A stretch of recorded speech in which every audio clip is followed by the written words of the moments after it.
Bienvenue sur Télé Djibouti dans ce nouveau journal de 22h sommaire de l'actualité. Inauguration du nouveau siège de la Banque mondiale et signature d'un projet également de financement pour appuyer l'entrepreneuriat à Djibouti. Cette trêve entre Israël et le Hamas au banc de Gaza. À la une également, la France est pour la deuxième fois sacrée championne du monde de football, 4-1. On va en parler ici dans quelques instants avec Fard Hussein lors de l'actualité internationale. Bonsoir et merci de nous accueillir chez vous. Le ministre de la Défense chargé des relations avec le Parlement, Ali Hassan Bahdon, a reçu aujourd'hui l'ambassadeur des États-Unis d'Amérique, Larry André. Outre le ministre, a préparé cette réunion le capitaine Elias Abdillahi Guelleh, chef de cabinet du ministère de la Défense, chargé des relations avec le Parlement. La visite de l'ambassadeur Larry André s'inscrit dans le cadre de ses visites de prise de contact avec les membres du gouvernement depuis sa prise de fonction en sa qualité de nouveau ambassadeur des États-Unis d'Amérique de Djibouti. Là, les discussions ont porté essentiellement, les deux parties se sont dites satisfaites du soutien réciproque que s'apportent nos forces de défense et de sécurité et les forces américaines basées ici à Djibouti. Je vous emmène à Arta où l'ambassadeur des États-Unis d'Amérique à Djibouti, Larry André, a procédé jeudi sa première visite de courtoisie dans la région. Le diplomate américain était accompagné par son attaché politique, Shuma Nwalwezi. Il a été accueilli à la préfecture de la ville d'Arta par le préfet de la région, Abdoulaye Delaraki, et son premier adjoint, M. Fouzi. L'entretien a porté sur des questions d'ordre général et les voies et moyens d'approfondir les liens de contact. Le préfet d'Arta a souligné la protection de l'environnement, notamment dans la zone de la plage d'Arta où des aires marines protégées sont identifiées. Le diplomate américain a informé pour sa part le préfet du démarrage imminent de la construction de la route de Chebele ainsi que la connexion au réseau de l'ONEA des infrastructures de cette même piste. Les deux parties se sont convenues d'élever le partenariat à un niveau supérieur. La délégation a rendu la même visite au président du conseil régional, M. Elmibou. Tout à fait autre chose, je vous le disais en titre, la Banque mondiale a ce matin ouvert les portes de ses nouveaux bureaux situés à la Mess Tower, située donc à la rue de Venise. La cérémonie inaugurale a regroupé sur place le ministre de l'économie et des finances, Ilyas Moussa Dawalé, le ministre de la santé, Dr Jamal Meoukié, le ministre de la décentralisation, Hamadou Mohamed Ramis, la secrétaire d'État aux affaires sociales, Mouna Ousmane Aden, et le président de la Chambre de commerce, Youssouf Moussa Dawalé, ainsi que les différents représentants des organisations onusiennes et les corps diplomatiques et consulaires. L'équipe locale de la Banque mondiale était aux petits soins pour l'ensemble des invités de marque de la réception et traduit une volonté pour mieux répondre aux aspirations communes de développement des unes et des autres. Écoutez le représentant de la Banque mondiale ici à Djibouti, à Toussek, qui s'est livré au devoir d'inventaire des grands chantiers d'intérêt national et du portefeuille que la mise en mer soutient à Djibouti. Mais on a voulu aussi mettre nos staffs au standard de la Banque mondiale, comme on l'a dans plusieurs autres pays. Et nous avons déménagé dans ce magnifique bâtiment. La Banque mondiale a pris l'option de renforcer sa présence ici à Djibouti, d'avoir son staff technique à Djibouti, de ne pas attendre que les choses viennent de Washington. Souvent, la plupart des décisions sont prises ici à Djibouti, et de travailler à temps réel avec le gouvernement pour renforcer le service et résoudre les problèmes que nous avons au jour le jour sans attendre une mission qui va arriver ou autre chose. Et prenons la parole à son tour. Le ministre de l'économie et des finances, Ilyas Moussa Dawalé, a dans son allocution déclaré que la Banque mondiale était un partenaire de choix dans le processus de développement de la vision du gouvernement et de son chef d'État, Ismaël Omar Guelleh. Je propose de l'écouter. Nous avons un pays en voie de développement avec autant de défis. En général, il est souhaité d'avoir des bureaux qui soient suffisamment proches et solides. Et Dieu merci, cette réponse a été donnée rapidement. Mais ce qui a été encore plus utile pour Djibouti, c'est de voir l'ensemble d'une équipe diverse dépêchée à Djibouti depuis votre arrivée, y compris un chef économiste basé à Djibouti. Pour notre part, comme on l'a souvent répété, nous sommes face à beaucoup de défis à Djibouti. Les défis sont assez nombreux. On sait également les réponses et les solutions, mais naturellement on a besoin des partenaires et bien sûr de la Banque mondiale, mais également des autres partenaires pour faire face à ces défis.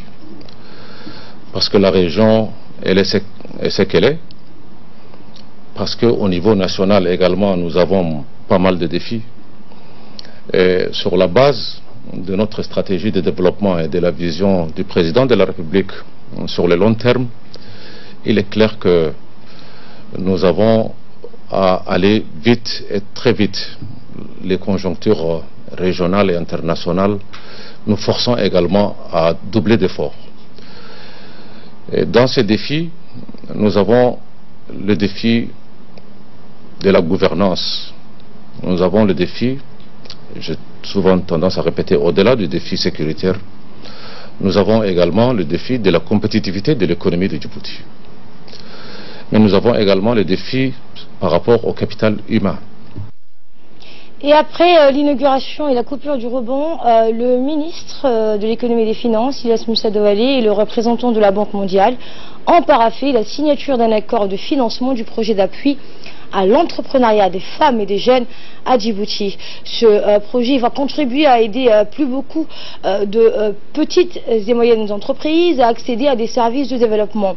Cela va permettre également à la création de nouveaux secteurs de croissance et à une diversification de l'économie pour maintenir un taux de croissance et créera des emplois. Ce projet vise à financer des programmes destinés à encourager les femmes et les jeunes à se lancer dans l'entrepreneuriat, à offrir un accompagnement et des formations pour créer une PME ou y travailler, ainsi qu'à proposer des concours de business plan et des subventions ciblées.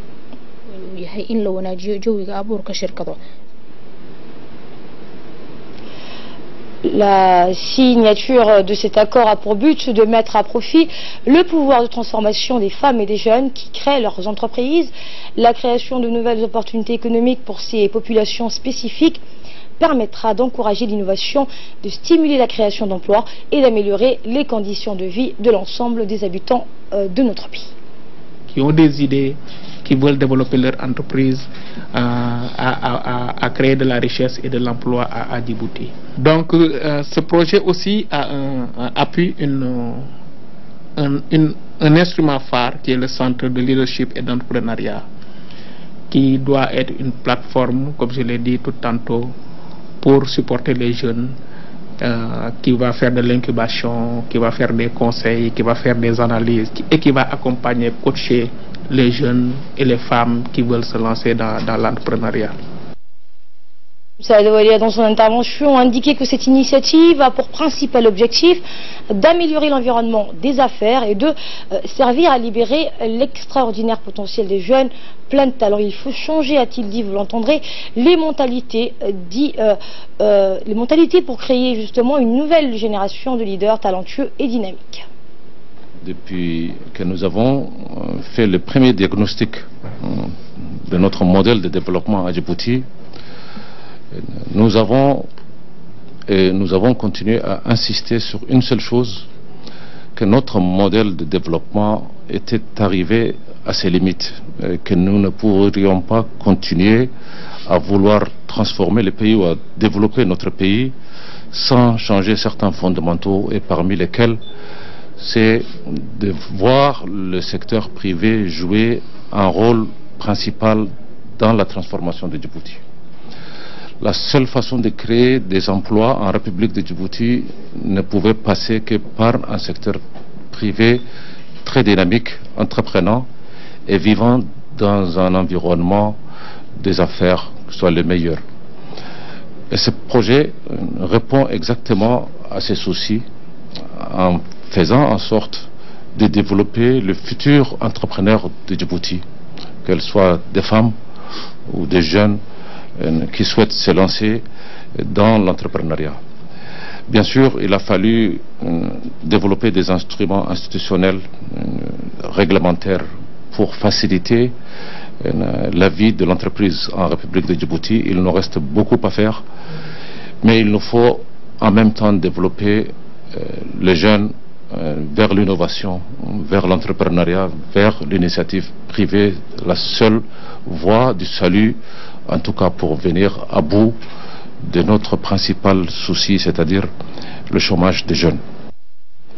Social, cette fois, la secrétaire d'État chargée des affaires sociales, Mme Mouna Ousmane Aden, a effectué aujourd'hui une tournée d'observation et d'analyse de travail au sein des guichets sociaux à proximité, à savoir le guichet 1, 3, 4, 5 et 6 de la commune de Belaos et de Belbela. Cet événement a vu la participation, outre de la secrétaire d'État aux affaires sociales, le chef de service des guichets sociaux, Mohamed Awali, le président de la commune de Belaos, Mohamed Ismaël Amal, et de la commune de Belbela, Wabri Nour Alaye, les élus locaux des deux communes, les travailleurs sociaux ainsi que l'ensemble des sinistrés présents sur le lieu bénéficiant de la seconde tranche des bons alimentaires suite au cyclone Saqal. En effet, Mme Mouna Ousmane Aden, lors de sa tournée dans les guichets sociaux, a fait des inspections sur l'état d'avancement du travail au sein de tous les guichets, la manière dont les enregistrements et l'enrôlement biométrique s'enchaînent.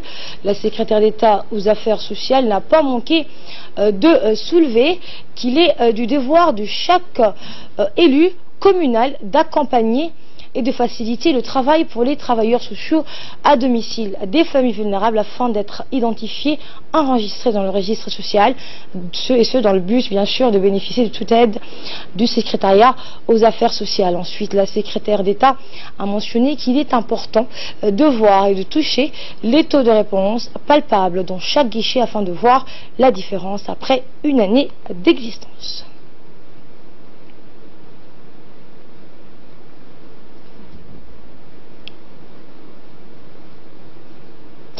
Et dans une intervention que le chef de service des guichets sociaux nous a accordée, M. Mohamed Awali, il a indiqué donc l'importance de cette visite de la secrétaire d'État chargée des affaires sociales, Mme Mouna Ousmane Aden, et il a mentionné qu'il est important de voir et de toucher les taux de réponse palpables dans chaque guichet afin de voir la différence. Il a souligné que près de 2000 personnes ont bénéficié de ce geste généreux.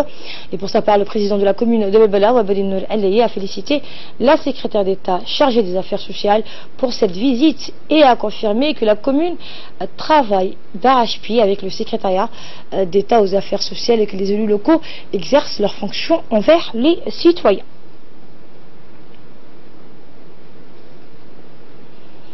Également dans l'actualité, la première présidente de la Cour des comptes, Mme Ismahan Mahamoud Ibrahim, a convié les médias du pays à une conférence de presse sur le rapport annuel de la Cour des comptes remis chaque année au président de la République lors d'une cérémonie solennelle. Et bien dans cette conférence de presse, la présidente s'est penchée tout d'abord sur la Cour des comptes, donc, qui est une compilation d'audits menés par les magistrats. Voici tout d'abord un premier extrait de cette conférence de presse de la présidente de Cour des comptes et qui s'est penché en premier sur la gestion des fonds. Conformément aux dispositions de la loi numéro 140 du 23 juin 2016, la Cour établit un rapport général annuel qui reprend les principales observations formulées lors des contrôles effectués dans l'année et les mesures préconisées pour remédier aux manquements, anomalies et dysfonctionnements relevés. Je soulignerai le contexte national dans lequel ce rapport public est établi. S'il faut dire que la Cour des comptes, de par son mandat, a l'obligation d'informer le grand public sur le résultat de ses travaux concernant la gestion et l'utilisation des deniers publics, cette obligation de transparence et de responsabilité consacrée par les textes fondamentaux de la République tire aussi leur impulsion d'une volonté politique forte, d'une vision et d'une stratégie nationale de développement clairement formulée. Je rappellerai précisément la stratégie nationale de développement, connue plus précisément sous l'acronyme que vous connaissez, la vision 2035. Le deuxième thème, qui a été un thème central de notre contrôle de l'année dernière, c'est le contrôle de fonds. Et le portefeuille des fonds consacrés à ces structures dites fonds ont été chiffrés à 7,145 milliards entre 2011 et 2015. Dans le fonctionnement et la gestion de ces projets, la Cour a constaté que d'abord leur création restait atypique au regard du cadre légal et réglementaire de la gestion des finances publiques. Ainsi, la Cour a noté que malgré une volonté politique de mettre en place des moyens efficients pour atteindre des objectifs sociaux, néanmoins, les moyens juridiques et les cadres juridiques utilisés pour mettre en place n'étaient pas tout à fait en phase avec les textes supérieurs de la nation. Et dans un second volet de cette conférence de presse, la présidente de la Cour des comptes s'est penchée sur les mesures préconisées pour remédier aux manquements relevés. Nous réécoutons la présidente de la Cour des comptes. Madame la Présidente, concernant le fonctionnement des fonds, la Cour a remarqué que ce fonctionnement est atypique. Est-ce que vous pouvez être plus précise et c'est atypique par rapport à quoi? Un cadre de gestion atypique pour le fonds. Clairement, ce que nous voulons dire, tout franc de l'État ou de ressources publiques doit être géré et exécuté et doit être sous le regard d'un agent comptable. Ce que nous avons noté dans le cadre des fonds, c'est que d'abord, la plupart du temps, nous avons eu des difficultés à identifier les personnes ou les comptables et ceux qui sont responsables effectivement de la gestion de ces deniers publics. Et je peux affirmer qu'à l'issue de la remise de ce rapport, le rapport de l'année 2018 au chef de l'État, le président de la République a été très attentif à nos recommandations et à nos observations. Et on a bon espoir que très prochainement des actions seront prises pour prendre pleinement en charge les recommandations de la Cour des comptes. Et nous passons à ce qui domine l'actualité de nos frontières avec Fardous Hussein pour nous parler de cette victoire de l'équipe de France, vainqueur de la Croatie. La France est pour la deuxième fois sacrée champion du monde du football. Oui, Asma, comme vous le dites, la France est imposée dans cette rencontre au scénario un peu fou. Les premières minutes, les joueurs croates ont bien mieux débuté la rencontre en imposant un pressing haut de tous les instants français. Contre le cours du jeu, les Bleus ont ouvert un score après un but contre son camp de Mario Mandzukic à la 18e minute. Les Croates ont rapidement égalisé à la 28e après un tir d'Ivan Persic. Les Bleus sont partis au vestiaire avec un avantage d'un but après un penalty accordé par arbitrage vidéo transformé par Antoine Griezmann. En seconde période, les joueurs de Dalik sont revenus sur le terrain, mais les Français se sont détachés après le but de Paul Pogba, 59e minute, de Kylian Mbappé à la 65e minute, à 4 buts à 1. Tout semblait donc sourire aux coéquipiers de Raphaël Varane, mais après une énorme erreur du gardien français concrétisée par Mario Mandzukic, donc à la 69e minute, les Croates ont entretenu encore le suspense, 4 buts à 2. Les dernières minutes du match ont été étouffantes, les Croates imposant une attaque-défense aux Bleus, mais les Français ont tenu bon. L'équipe de France, pour la seconde fois de son histoire, après son premier titre en 98, est championne du monde en 2018. Au Nigeria, Fardous, 23 soldats sont portés disparus à la suite d'une embuscade de Boko Haram. Et oui, Asma, Boko Haram, qui est donc présent dans le pays depuis donc plusieurs années, a imposé donc à kidnapper 23 soldats disparus dans une embuscade de Boko Haram.